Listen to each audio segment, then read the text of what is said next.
maaleykum salaam salaamaaleykum maa ngi leen di nuyu bu baax maa ngi tudd Bougouma Fall Ngom nekk membre ci CDS bi commissaire au compte. di gërëmaat rek suñu tata boobu suñu yaay Fatou Samb moom moo fi nekkoon benn danseuse internationale fu nekk dem na fa ci réew mi yóbbu fa turu Grand Dakar te donc léegi Sénégal dañuy faral balaa ñuy sargal nit rek mu génn àdduna. donc loolu dañ ko fi war a jëlee ndax nit boo koy dimbali boo koy sargal da nga koy def ci bi muy dund famem fekkee ay fansam fekkee ñëpp fekkee parce que loolu mooy bëggal xolam moom dina xam ne lépp lu mu doon def kon am na njëriñ kon waa Grand Dakar ñu ngi ko doon bàyyi xel te référence la te aussi may ñaan jeunesse bi fi nekk yëpp di yëngu ci wàllum culture danse bi ñu jël référence ci moom bu baax dem di diisoog moom parce que am na solo. vraiment amoon na réussite bu baax parce que jeunesse féminine Grand Dakar bi vraiment ñëw nañ teew. fekkee sargal boobu ànd ceeg suñu yaay Fatou Samb moom it mu am ci contentement bu baax li ma ciy lancé waat rek mooy boo xoolee léegi Grand Dakar bëri na ñuy yëngu ci affaire culture bëri na trop surtout jeunesse féminine bi donc ma leen di ñaan rek ñuy gën a jege Fatou Samb pour mu orienter leen teg leen ci code parce que waruñu nekk di fecc nii rek ci sabar yeeg ci xew yi déedéet nañu topp ci ay tànkam mu wan leen voix bu baax parce que Grand Dakar bëgg nañ fi am ay yeneen Fatou Samb yu baree bëri pourquoi pas école de danse war na fi mën a am. Merci beaucoup Madame Amina et merci beaucoup à vous les journalistes d'avoir bien voulu répondre présent à notre invitation. Nous déroulons la semaine santé depuis le 20 décembre dernier. Nous sommes aujourd'hui le 28 décembre pour faire une autre activité en ce qui concerne la consultation gratuite pour les populations. On sait que les populations sont un peu diminuées et la santé a un coût. Nous sommes à travers ma droite, le Dr Sen, coordinateur national du PNLP, mais aussi un digne fils du quartier et même le président de la commission santé qui fait partie des partenaires privilégiés de cette édition comme des autres éditions passées. Heureusement, il nous a donné vraiment l'occasion et l'honneur de venir partager aussi cette journée avec nous parce qu'il a eu à faire les différentes visites des médecins, ce qui se passe, parce que lui, il a un cœur de ça. En tant que président déjà de la commission santé et en tant que coordonnateur national d'une organisation qui gère le paludisme, donc sa présence vraiment nous réconforte dans ce que nous faisons. Donc nous le remercions davantage. Et pour vous revenir à nos moutons, on voudrait dire qu'aujourd'hui, nous sommes en partenariat, le CDS, avec HBGAM, qu'on l'a fait avec le PNLP, pour consulter. Il y a différents spécialistes. Il y a la radiologie, il y a les dentaires, il y a la gynéco, il y a aussi les diététiciens sont là, il y a aussi l'ophtalmo, il y a aussi l'urologue. Donc tout ça pour aider les populations parce que quand on sait que améliorer la vie du pauvre, on le rend meilleur. Et c'est ce que le CDS a compris pour qu'aujourd'hui, à travers les autres activités, que cette activité, celle-ci, puisse au moins aller au cœur des populations. Donc nous lançons un appel aux populations de venir massivement au niveau du centre de santé, se faire consulter gratuitement et avec des dons de médicaments. Donc nous remercions déjà tous ceux qui nous ont aidés. Et il y aura une autre conférence de presse où, Inch'Allah, tous ceux qui nous ont aidés, les partenaires étatiques, les partenaires financiers, les partenaires techniques, on le fera un bilan exhaustif. Mais aussi pour lancer, à partir de ce soir, le dîner de collecte. Parce qu'on dit dîner de gala, mais c'est un dîner de collecte pour acheter une ambulance. Actuellement, on est en train de préparer ce dîner ce soir, Inch'Allah, au niveau de Khaïma, en face Brioche Dorée. Tout ce qu'on aura, tous les bénéfices, toutes les recettes serviront pour l'achat d'une ambulance médicalisée. Et Inch'Allah, si Dieu le veut bien, on terminera demain dimanche avec la randonnée pédestre en partenariat non seulement avec le PNLP, mais avec la Fédération sénégalaise des clubs randonneurs. Le district de Dakar sera là. Et comme thème, l'alimentation, qu'il y a les relations entre l'alimentation et les cancers. Surtout les diététiciens nous ont donné vraiment un thème beaucoup plus précis, la place de la diététique dans la santé communautaire dans un pays en développement, le cas du Sénégal. Donc je vais donner la parole à Dr Sen qui est déjà assermenté en ça et qui va compléter. Merci beaucoup, Madame Amina.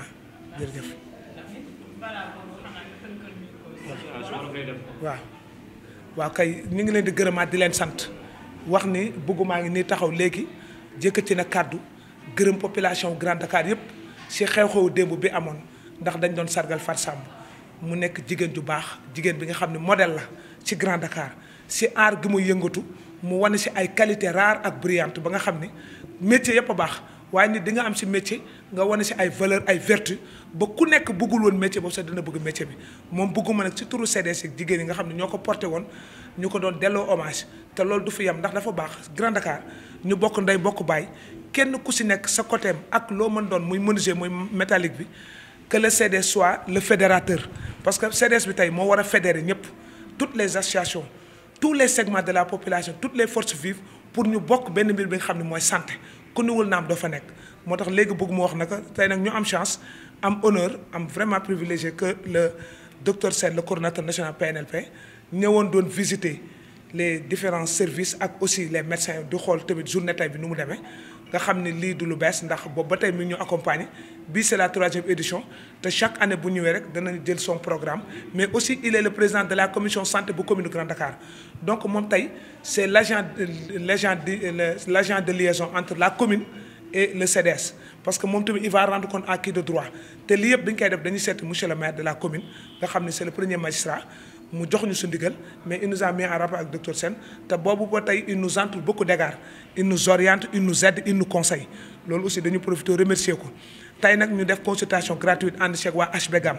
nga xam ne association des médecins yu dëkk Grand Dakar yu dëkk HLM yu dëkk Biscuiterie ngir ñëw faj suñu population spécialiste yëpp a ngi fi ndax parfois nit dana feebar di wax ne chaque fois bu ma demee si hôpital bi damay fay ñu ne nag tey dañ lay faj doo fay dara te bu ñu amee médicament ñu yëkkati jox la ko ñu bare jàppale nañu te incha allah danañ dellu soit ci beneen domaine bi nga xam ne képp ku ñu mës a jàppale danañ la ko wax ñu def ko bilan waaye tey si guddi gi nag ñu def dîner bi nga xam ne collecte lañ ko tuddee ndax jënd table teewul ni di nga ñëw wala déet ndax lu seen nit def rek bénéfice bu sa am ak recette dañ koy def pour am ambulance ndax nag ambulance war nañ ko am ndax suñu yaay ak suñuy mag yi suñuy jabar yi nga xam ne war nañu accoucher ñu leen di yóbbu fenn suñu amul ambulance médicalisée gis nga ni muy demee suñu paree nag suba ak jàmm incha allah ñu tëjee ak parents de presse ànd ak suñu maam yi suñu papa yi nga xam ne les enfants de 7 ba vieux 77 ans ñu def ko benn osmose progressif et ñaanalante jàmm daal loolu la ñuy gërëm ñëpp di sant ñëpp salaamaaleykum wa rahmatullah. bon asalaamaaleykum wa rahmatullah. ginnaaw bu ñu santee yàlla julli ci yonte yàlla Muhammad sallallahu taala alayhi wa sallam waa Grand Dakar ñoo ngi am mbégte ak kontaan bu rëy rëy rawatina nag doomu Grand Dakar yu nekk ci diaspora bi diaspora Afrique diaspora Europe diaspora Amérique ak diaspora Asie fépp fu doomu Grand Dakar nekk rek ñoo ngi am mbégte ak kontaan bu rëy rëy di leen ziar tey jii ñoo ngi fii ci centre de santé bu Grand Dakar. ñu nekk nag ci consultation gratuite mais yemuñu foofu waaye nekk forum santé ndax soo xoolee semaine bi yëpp ñoo ngi ci ay activité tey nag xam nga dañuy def soirée de gala bi suba ñu fas yéene ko tëjee nag ci randonnée pédestre bi ki ni dalal nii tey mu doon koo xam ne doomu Grand Dakar la juddoo Grand Dakar yaroo Grand Dakar màggee Grand Dakar bi mu jàngee ba am ay diplôme ba yàlla dogal mu amaat mu am na ma tànk rëy ci réew mi da ko delluwaat waa Grand Dakar ndax booy day faral di wax ni man amul lu ëpp Grand Dakar ndax nit amul lu ëpp fu mu juddoo fu mu yaroo fu mu màggee te lépp loo xam ne dañ koy def ci Grand Dakar rek moom da ci dugal contribution barki Dembo Ndiaye rek yónnee na Serigne Fall muy ni une somme de 500 000 ngir mu jàpp ci événement bu rëy bii nga xam ne ni Grand Dakar moom moo ko xewle kon moom dañ koy ñaanal yàlla yàggal taxawaayam yàlla yokk wéram yokk mën-mënam yàlla defal ko promotion personnelle defal ko promotion professionnelle ñun ñu fekke muy coordinateur du programme national de lutte contre le paludisme waaye tamit di conseiller municipal yor lépp lu jëm ci wàllu santé fii ci Grand Dakar kooku nag soo ko tuddee fii ci Grand Dakar ñëpp ko xam ndax socialam loxo ma ngi ci ngénte yi loxo ma ngi ci dëj yi loxo ma ngi ci tabaski yi loxo ma ngi ci weeru koor yi loxo ma ngi ci champs religieux yi lépp luy doxal Grand Dakar kanam rek moom docteur Doudou Sène mu ngi ciy dugal loxoom tey jii ñu fekk ci tamit le président comité de santé bu Grand Dakar di Lamine Sall nee naa ko yow bi nga yoree Grand Dakar bi nga yoree hôpitalu Grand Dakar gis nañ tamit ay innovation yu am solo yoo xam ni ñun ñoo ci teg suñu bët ndax médecins yi fi jaar yëpp fii la ñu fekk président comité santé yi fi jaar yëpp fii la ñu fekk mais daal sax ay daal gis nañ ci innovation kon tey bu defee lii tey docteur Doudou Sène ñëw ci centre de santé bi di visiter dem na ci dentiste yi dem na ci généraliste yi docteur généraliste yi fépp dem na fa visiter ko loolu day wane ni Grand Dakar moo ko ñor kooku nag dañuy fas yéene jox kàddu bu ko defee moo am ay kàddu yu mu ci rotal ñoo ngi leen di sant ñoo ngi leen gërëm di gërëm tamit réseau des journalistes de NGB ñaar télé Grand Dakar Bistri seen taxawaay ak liggéey bi ngeen xam tamit yaa ngi koy liggéey ngir Grand Dakar jëm ci kanam ñoo ngi nuyu tamit Souleymane Diallo di kenn ci docteur Doudou Sène waaye tamit di nuyu tamit Serigne Fall mi nga xam ne foo gisee docteur Doudou Sène gis nga fa Serigne Fall foo gisee Serigne Fall tamit gis nga fa docteur Doudou Sène boo gisee Serigne Fall 5 minutes docteur Doudou Sène balaay 5 minutes di jeex da nga ko ci gis loolu moom mooy ànd bu sincère ñoo ngi sant ñëpp di gërëm ñëpp asalaamaaleykum wa rahmatullah. Bonjour. Moi, c'est Dr Doudou Sène, coordonnateur du programme national de lutte contre le paludisme. Mais la présentation qui me sied le mieux, c'est un fils de Grand Dakar. Fils de Grand Dakar, vous êtes partenaire stratégique de la Semaine de santé que Grand Dakar organise à sa 3e édition. Vous avez soutenu en tout cas le CNS. Aujourd'hui, en tout cas une journée de consultation gratuite sur ce. Qu'est-ce que vous avez fait comme contribution pour accompagner le CNS? Mais effectivement, je voudrais d'abord saluer tous les internautes, les téléspectateurs de Grand Dakar, mais également ceux de la diaspora qui nous suivent. Mais également saluer et féliciter les organisateurs, notamment le CDS, à travers son secrétaire exécutif, notamment M. Lamine Sall, qui depuis son accession, vraiment avec son équipe, ont fait un travail colossal ici au niveau du centre de santé de Grand Dakar pour améliorer considérablement l'environnement, mais également l'accessibilité aux soins. Donc, je disais que de féliciter quand même l'équipe du CDS, mais également de tous les partenaires qui accompagnent un peu la prise en charge des patients ici au niveau de Grand Dakar et des environs. Parce que le centre de santé de Grand Dakar, de par sa renommée, est devenu un centre de santé qui est fréquenté par pratiquement tous les Dakarois jusqu'à Kermassar, parce que quand tu regardes les registres, il y a énormément de personnes qui viennent d'ailleurs. Et ça, c'est parce qu'il y a de la qualité dans la prise en charge des patients ici. Et pour cela, nous tenons quand même à les féliciter. Mais également au nom de la commune que je représente, parce que je suis le président de la commission santé de la commune de Grand Dakar, remercier le premier magistrat, à savoir Jean-Baptiste Diouf, qui est quand même le maire de la commune de Grand Dakar et qui accompagne beaucoup ici les activités de santé. C'est à ce nom-là que je suis venu également accompagner la mise en œuvre et les initiatives qui se tiennent ici au niveau du CDS. Et pour l'historique, rappeler que nous sommes à la 3e édition de ces journées de santé qui duraient 72 heures, mais cette année, ils ont innové pour en faire une semaine. Une semaine où vraiment il y a énormément d'activités qui ont été menées. Et cette année, nous avons eu à organiser un forum dans lequel on a parlé un peu de la nutrition, du diététique par rapport à la santé de nos populations, qui est un thème crucial. Je disais tantôt à un des médecins que quand je faisais la médecine, je voyais rarement des cas d'insuffisance rénale. Mais maintenant, c'est énormément de cas d'insuffisance rénale liés à l'alimentation dans la plupart du cas. Ça, c'est juste un exemple pour dire que c'était un thème qui est d'une importance capitale. En plus de ça, aujourd'hui, on est là pour faire la journée de consultation gratuite, qui est une activité également essentielle pour l'accès aux populations aux soins. Parce que, comme il l'a dit le président du comité de santé, il y a énormément de populations qui veulent aller dans des soins, mais qui n'ont pas souvent les moyens. Et donc, c'est une occasion quand même à tous ceux qui n'ont pas les moyens d'accéder facilement aux structures de santé, de pouvoir bénéficier gratuitement d'une consultation, que ce soit pour les dentistes, que ce soit pour la radiologie, pour autres pathologies qui seront identifiées par ces médecins-là. Donc, je tiens quand même à féliciter tous les acteurs, notamment les acteurs de la communication représentés ici par Abdou Aziz, qui vraiment, on lui rend un très grand hommage, parce qu'il a l'habitude de rendre hommage aux autres, mais nous avons quand même le devoir de lui rendre un très grand hommage pour tout le travail qu'il abat au niveau ici de Grand Dakar, mais également tous les autres acteurs, notamment Bamo Vision, qui s'est vraiment engagé cette année pour que le centre de santé de Grand Dakar puisse bénéficier d'une ambulance, qui est quand même un outil essentiel dans le dispositif de prise en charge des patients. Parce qu'en cas d'urgence extrême, avant d'avoir un taxi et autres, là, pour pouvoir aller dans des structures qui prendront en charge certains cas, notamment les femmes qui ont des complications obstétricales, il est important d'avoir une ambulance qui permettrait d'évacuer rapidement dans les structures les mieux habilitées. En attendant que le travail qui est en train d'être fait par le centre de santé, à savoir relever au maximum le plateau technique avec le bloc opératoire qui va bientôt ouvrir et les autres qui permettraient de prendre en charge correctement les populations de Grand Dakar. Donc je tiens quand même à remercier encore une fois tous les acteurs, les Badianougor, qu'il ne faut pas oublier, qui sont un maillon essentiel dans le dispositif, mais également toute la population, parce qu'au moment de ces semaines, on sent nettement une symbiose des populations de Grand Dakar, sans autant qu'il y ait des distinctions d'appartenance politique ou d'appartenance à quelque,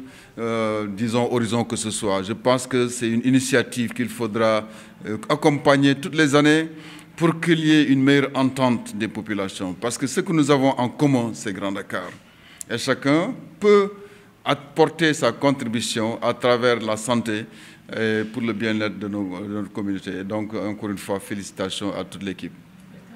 Partenaire stratégique, vous avez déjà contribué pour l'acquisition de l'ambulance. Qu'est-ce que cela vous fait? Vous avez donné une contribution de 500 000 francs. Mais effectivement, c'est tout à fait normal, parce que quand on parle d'ambulance, en tant que fils de Grand Dakar, c'est logique qu'on apporte notre contribution à ce projet. Et je pense que, comme on l'a dit tantôt, il est important pour moi qu'il y ait une mobilisation davantage de la communauté. Parce que l'État ne peut pas tout faire. À travers la communauté, les gens doivent se mobiliser pour qu'il y ait un changement profond, je dis. Non seulement dans les comportements, mais également dans les engagements citoyens, pour pouvoir aller vers cet horizon souhaité par nos nouvelles autorités. Parce que pour avoir un développement dans le pays, il faut un changement profond de chacun de nous-mêmes. Contribuer et se comporter de façon très citoyenne pour pouvoir aller de l'avant. Parce que l'État ne peut pas tout faire. Et donc chaque communauté a son mot à dire dans la gestion de la cité, par un engagement concret, pas juste de faire des critiques, mais il faut aller dans le sens de participer activement au développement de votre nation.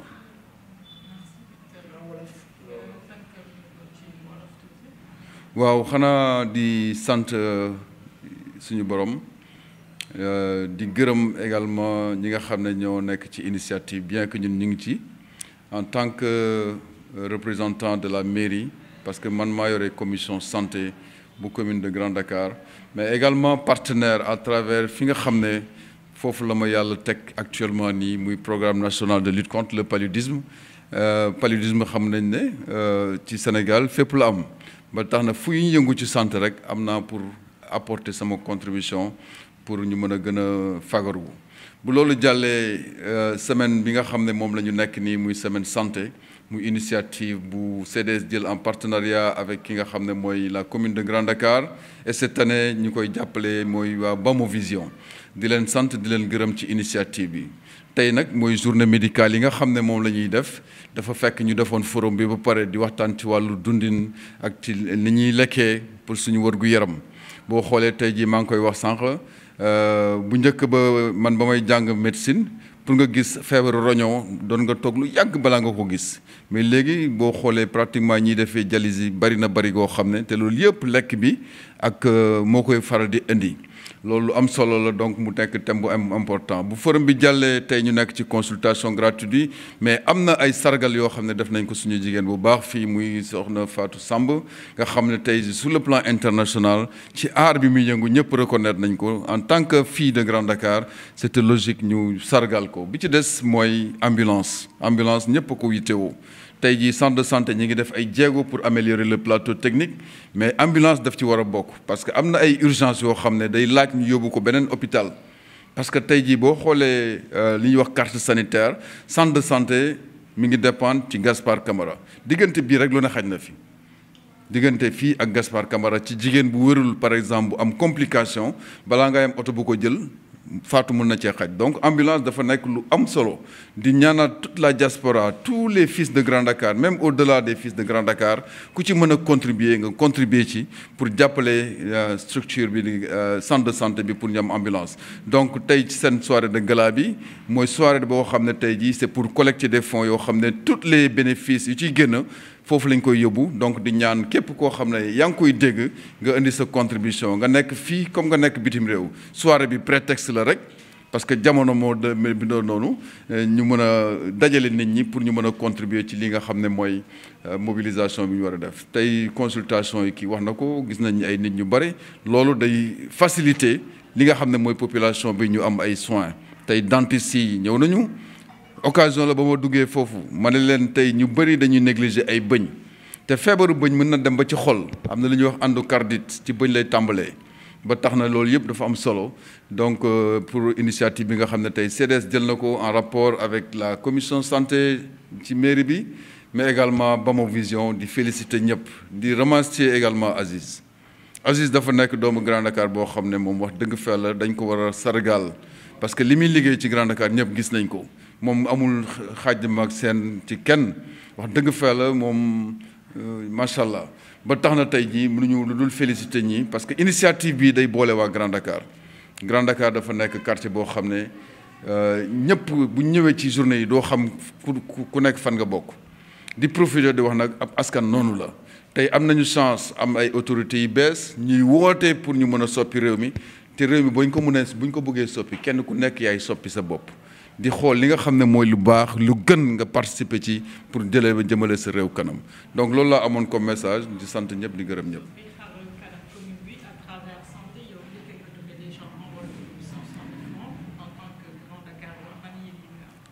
mais c'est tout à fait normal man su ma soyoon ambulance bi man maa koy indil sama bopp. te xam naa ne am na yeneen doomu Grand Dakar yoo xam ne am nañ yéene boobu li ñu contribuer jarul sax di expliquer lu bari waaye c'est tout à fait normal xeeb nañ ko trop mais suñu man ku nekk fa nga mënee rek ngay li nga ci la sa kàttan fa mu toll rek ngay defee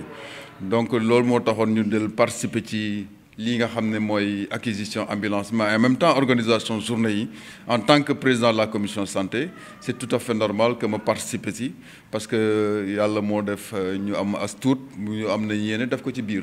et donc di woo waa Grand Dakar yëpp kenn ku nekk sa dërëm sa 1000 francs sa 500 francs tey boo xoolee les 99 ruelles de Grand Dakar koñ bu nekk kër gu nekk bu ñu fa génne woon benn 1000 francs je pense que jënd nañ ambulance bi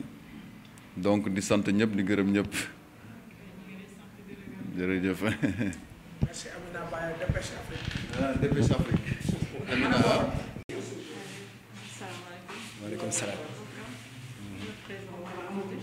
Bon Bokar Kane lañ koy wax dëkk Grand Dakar nekk acteur communautaire.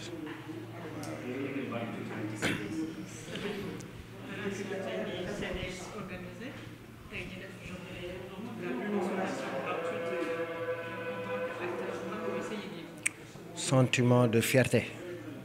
di leen gërëm d'abord yéen parce que ñun lu ñu mën a liggéey ci centre bi rek te amul courroie de transmission du sotti ñu leen di liggéey ci liggéey bu am solo bi ngeen di def depuis le début ba léegi di sant yàlla. tey mun naa ne au moment du bilan général on a la conscience tranquille def nañu lu ñu waroon def avec l'équipe en tête Lamine Sall, secrétaire exécutif du comité de santé, avec l'équipe médicale docteur Ndiaye ak képp koo xam ne yaa ngi ci comité de gestion centre bi rek lu ñu def mooy sant yàlla julli Seydina Mohamed. Ça n'a pas été facile parce que metti woon na au début mais yàlla suturaal nañu ba ñu egsi fii tey am yàqin ne liggéey nañ fi liggéey boo xam ne l'histoire dina ko retenir. bi mooy 3e édition bi ñuy def nañu forum bi waxtaan nañ ak population bi def nañu ay échanges tëral ay perspectives def nañ ak Agivote li ñuy wax journée don de sang ça a été une réussite totale par rapport ak yeneen éditions yi.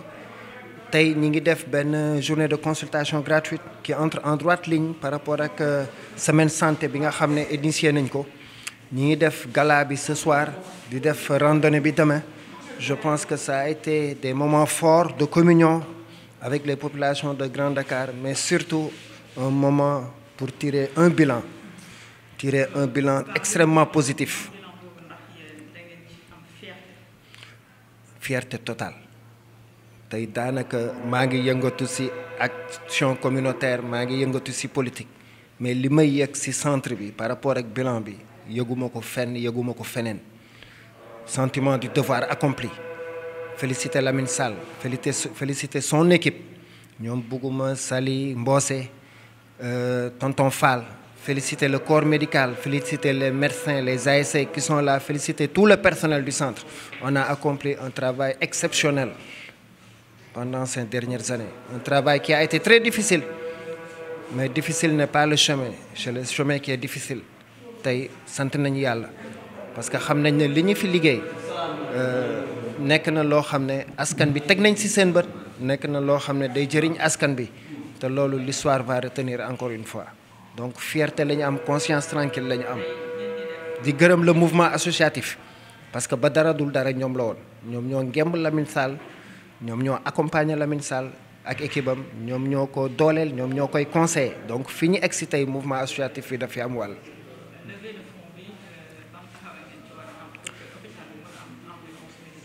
xam nga l'ambulance médicalisée dafa nekkoon benn poñ rek ci poñ yi mais amoon na yeneen poñ yu ëppoon solo bokk na ci laboratoire yi ñun ñëpp gis nañ tey laboratoire yi tabax nañ ko laboratoire yi équipé nañ ko laboratoire yi mi ngi dox beneen poñ bi amoon solo mooy le bloc opératoire bi gis nañ liggéey bi nga xam ne CDS liggéey na ko taxawal ko liggéey bu mu liggéey ak matériel yu mu fa dugal te incha allahu rabbi ak certification ministère de la santé gëm nañ ne dinañ am laboratoire bloc opératoire boo xam ne soxlaatul ñuy dem fenn dama doon dégg Aziz naan ku feebar da ngay dem Neli wala nga dem France Val-de-Grâce mais désormais incha allah bu bloc bi ubbee dinañ fi liggéey boo xam ne kenn dootul dem à l'étranger.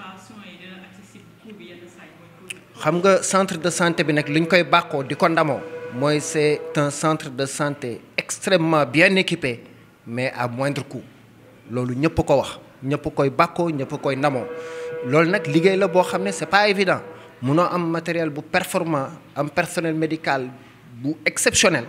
ngay def prix mu wàññeeku loolu bu amee rek c'est parce que dañu am à la tête du centre de santé benn visionnaire un homme exceptionnel malgré qu'il soit jeune mais avec une équipe boo xam ne moo ànd ak moom il a su dès le début anticiper sur certaines choses ba tey macha allah centre de santé bi bokk na ci centre de santé yi nga xam ne référence lañ au niveau du district daanaka mooy le centre de santé référentiel au niveau du district mais mooy le centre de santé référentiel au niveau national bu ma neexee wax ko parce que bërki démb rek la ñu indi fi benn trophée boo xam ne ki ko jagleel ñi ko jagleel du ñoo xam ne ay como lañ buñ ko jagleelee c'est parce que dañu gis liggéeyam naw liggéeyam fonk ko si ay valeurs yu mu am fonk ko si valeurs yi nga xam ne membre équipe bi am nañ ko fonk ko surtout si résultats yi nga xam ne centre de santé bi mu ngi koy def et à moindre coût loolu dafa am solo trop te la preuve mooy tey boo defoon micro trottoir li may wax ni askan bi moo koy wax donc Lamine vous êtes une fierté vous avez accompli votre mission dañuy ñaan yàlla rek li si des yow ak sa équipe yàlla dimbali leen matale leen ko mu nekk au profit exclusif des populations de Grand Dakar loolu daal vraiment bëggoon naa ko wax man en tant que membre indirect bëggoon naa ko wax surtout man en tant que citoyen de Grand Dakar acteur communautaire que Lamine a fait le travail qu'il fallait Lamine ne nous a pas déçus waaw loolu moom je tenais à le dire. Merci beaucoup Bokar. incha allah jërëjëf. maaleykum salaam. Mimi Sami Fall laa tudd dëkk Grand Dakar.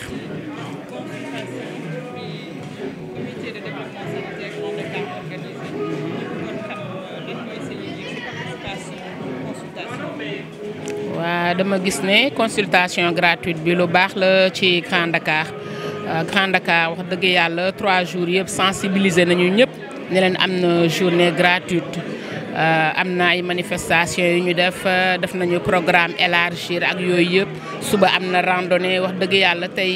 consultation gratuite bi moom dafa ala daw me ndax population Grand Dakar yëpp dañoo génn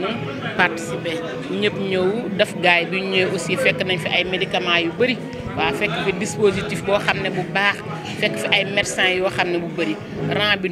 nu muy bëri rang bi gaaw na liggéey bi wax dëgg yàlla c'est fiable kontaan nañu trop ci Grand Dakar mention moom spéciale moom fii moom ci Sall monsieur Sall wax dëgg yàlla Lamine Sall wax dëgg yàlla kontaan nañu trop waaw ak staffu Mody Fall bi ñoom ñëpp wax dëgg yàlla kontaan nañu trop.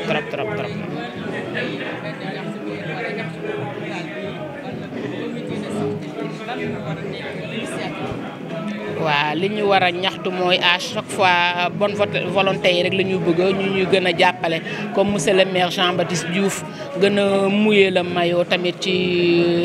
poste de santé bi comme nu mu koy defee wax dëgg yàlla seetaanul benn yoon. waaw autorités yi fi nekk tamit ñuy ñaan ñoom ñëpp képp ku fi nekk rek ñoom Ndeye Sali ñoom Aïssatou Fall ñoom ñëpp ñuy ñëw di gën a jàpp ci combat bi mais bàyyiwuñu parce que ñoom ñëpp lu xew dañuy génn comme Aïssatou Fall day génn ne sensibilisation am na fi am na programme ci journée gratuitement ku nekk mu wax la ñoom Tana Sira Diop ñoom ñëpp wax dëgg yàlla mention spéciale à Bougouma Fall wax dëgg yàlla honorable Bougouma aussi Ngom franchement moom tamit day jàpp ci combat bi nga xam ne mooy ci communauté bi fii bu Grand Dakar ci hôpital bu poste de santé bu Grand Dakar bi fii wax dëgg yàlla.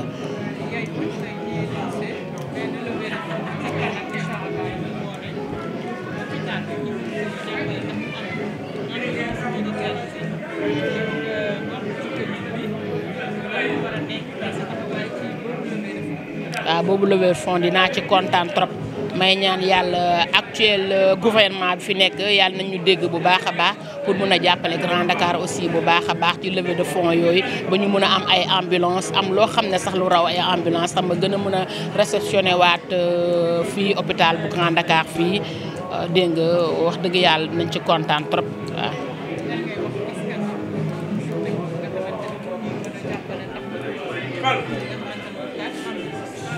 waaw ñu ngi leen di demander. ñu jàppale ñi bu baax a baax ndax ñu mën a am ambulance loolu cri de cœur la cri de cœur ci hôpital bu Grand Dakar bi bu Sall nekk ñu ngi ciy ñaan cri de cœur pour ñu am ambulance bu baax a baax loolu nécessité la dëgg yàlla loolu moom dañ ko demandé moom Grand Dakar yëpp ñoo ko demandé solennellement nañu ci jàppale bu baax a baax cri de cœur la pour fii. Ok, bonjour. Moi, c'est le docteur Abdoulaye Guindo. Je suis médecin généraliste de formation. Voilà, bon. Et nous sommes là, en fait, dans le cadre d'une consultation gratuite qui s'intègre dans la semaine de santé de Grand Dakar qui a été organisée par le comité de santé, le centre de santé de Grand Dakar.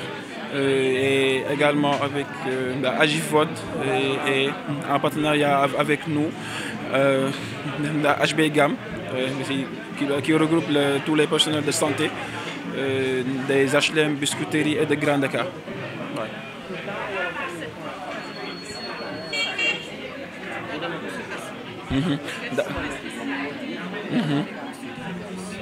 Ok, d'accord. Là, bon, c'est une consultation de médecine générale, bon, mais nous voyons également aussi les enfants. Voilà. C'est double en fait, quoi, consultation adulte et pédiatrique en même temps. Et les pathologies que nous rencontrons le plus, c'est plus les syndromes grippales, les douleurs chroniques, mais également depuis ce matin, nous avons eu à avoir des cas d'hypertension artérielle, mais également de diabète. Également. Diabète de type 1 comme diabète de type 2.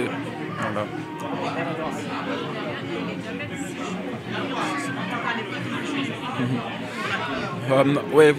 c'est ça, oui. Là, c'est vraiment la diabète et la HTA. Et ce que nous faisons le plus, c'est prodiguer les bons conseils, voilà, les bons conseils et également donner les bons traitements pour ces patients. Oui.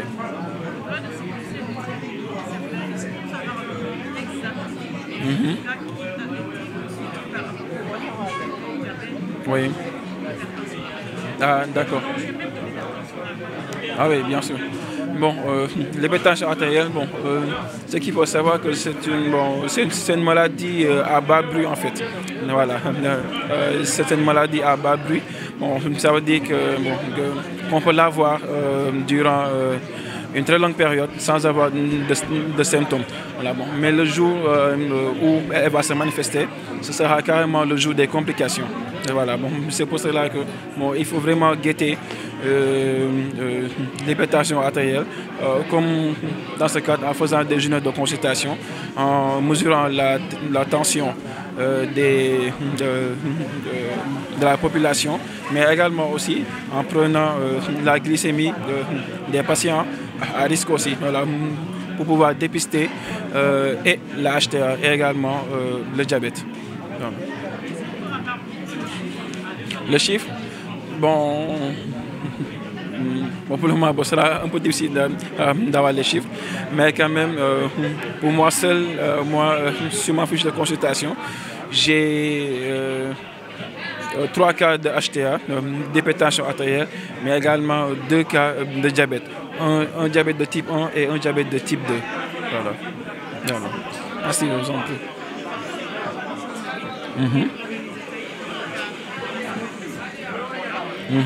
Ah, d'accord. Journée bi moom dafa di journée bu am solo voilà ndax xam nañu ni que accès à la santé daa xaw a metti surtout si zone bi ñu nekk donc lu ñu mënti def di gën a organiser journée yu mel nii day gën a am solo ndax population bi moo si jëfandikoo voilà.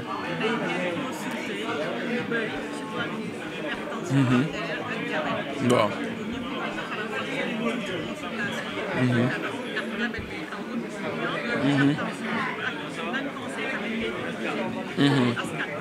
D'accord.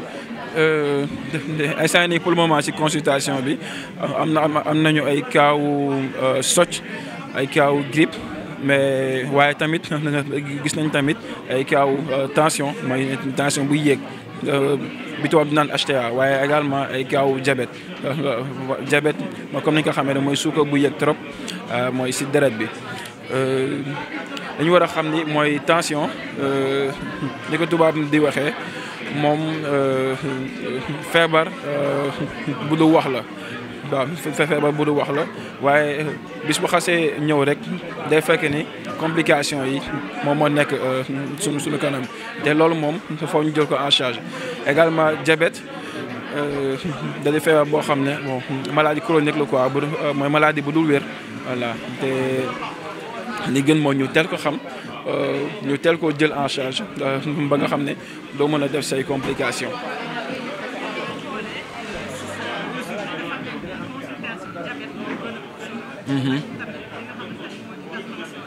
Waaw.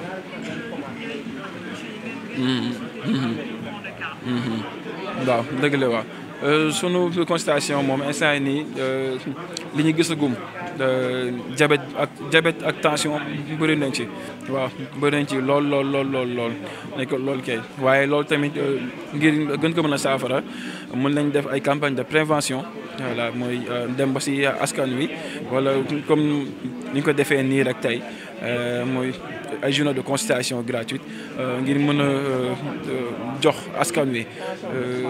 li ci war mooy conseil yu baax a baax waaye tamit bu fekkee jar na traitement ñu jox leen traitement bi war si ñoom.